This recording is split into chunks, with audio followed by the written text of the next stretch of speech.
Hello and welcome again. This is the final installment of the B77 Mark I restoration. This is part 4 and final chapter. The deck is finally complete and I just finished calibrating today. I calibrated the deck with the MRL tape, and the deck was calibrated to LPR 90 tape, which is on here right now. This has been a real good journey on this restoration. The deck was in terrible state when I got it, and as usual I go through it with a fine-tooth comb, so to speak, and now it's up and running. Everything works. Pinch roller is in excellent shape. Excellent shape. The heads are in excellent shape too. Inspected and very good. No need to change it. No need. As I said before in the other videos, I change what needs to be changed on these decks. Long time ago I would change every single thing in the deck: transistors, capacitors, the works. And my brother says to me, why do you change all those everything? It don't make no sense. Why do you do that?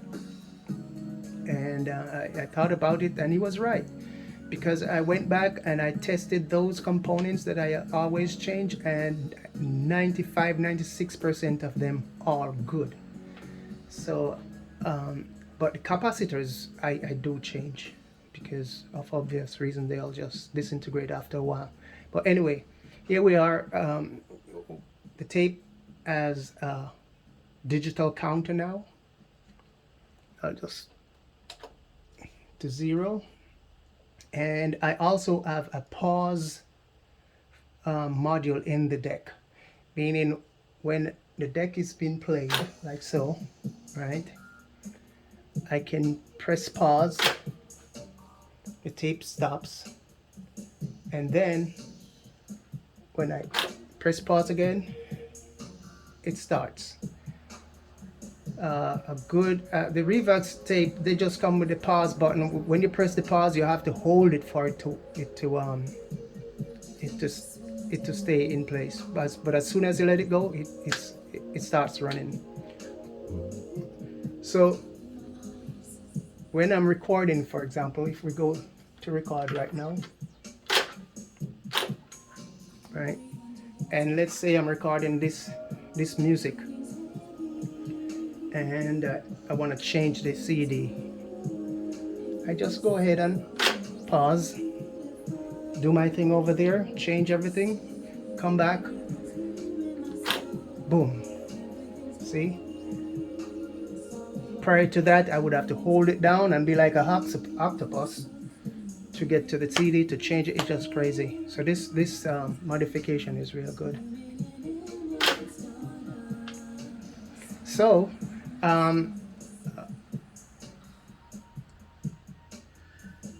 it has the pause module, it has the counter. The deck has been calibrated. Everything works on this deck. The case is in tip-top shape. I painted it, nice color. All right.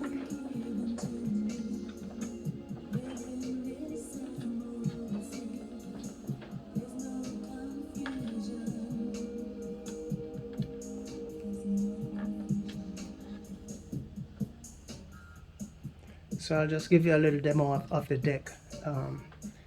Let's see, I'm going to record.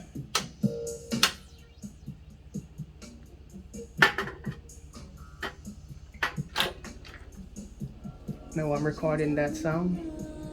And if I go to tape, there will be no change in the volume from tape position to monitor position. The same, no change. All right.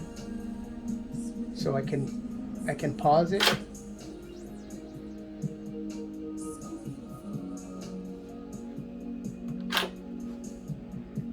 go again, it's running. Right, I can even pause it and change it to 15 IPS, for example, and start running. Tape is running faster at 15 IPS. So I'm going to pause it again and go back to 7.5.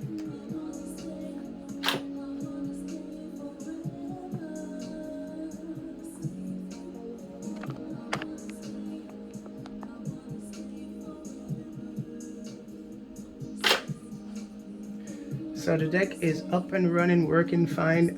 This is the Mark 1 of the Revox B77. The only difference with the Mark 1 and the Mark 2, the Mark 2 has a variable speed control right here, right, where you can vary the speed of the motors. I don't see where I would ever want to vary the speed the way I use the tape, so no need for that. But this restoration is complete, and I'm very pleased with it.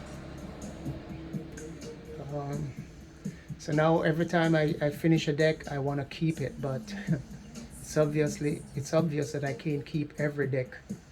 So this one will find a good home somewhere sometimes when I'm ready to let it go. But for now, I'll just hold on to it until such time. But most important, I'm really impressed with the digital counter. Yes, so thank you for watching, and this has been a good restoration from start to finish. It just takes a long time to get parts, and just have to be patient. So it's all done and good.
A lot of times subscribers ask technical questions as to how to troubleshoot something if they're having a problem on their Revox deck.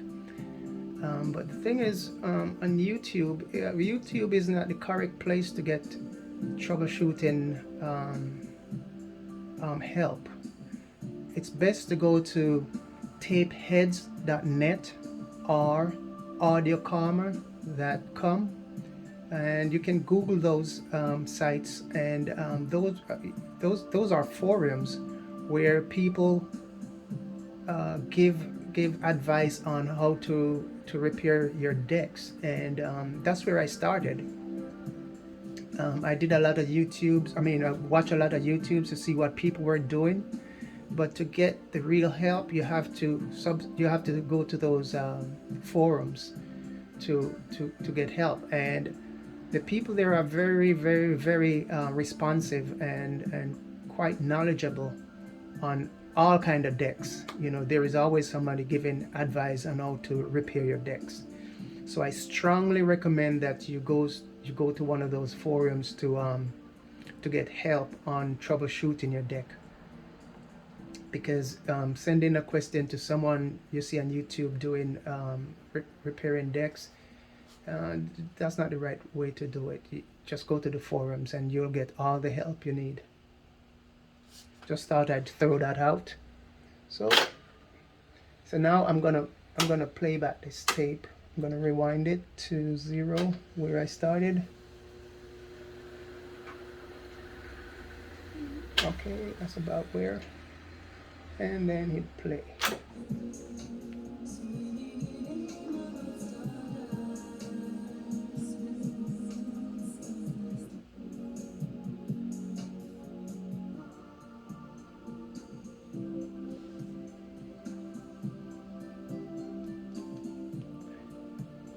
If anyone is wondering what kind of music this one is Jazz Master 4.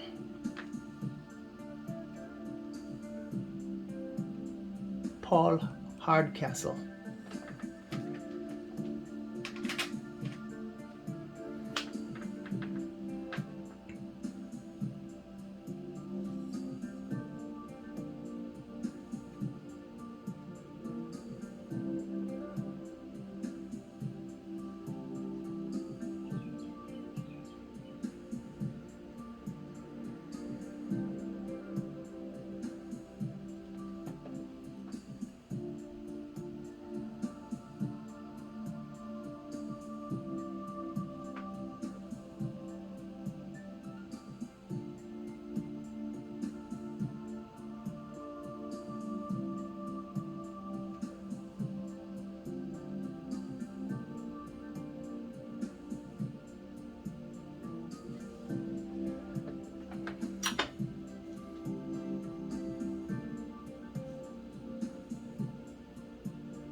Okay, thank you for watching, and see you on my next restoration.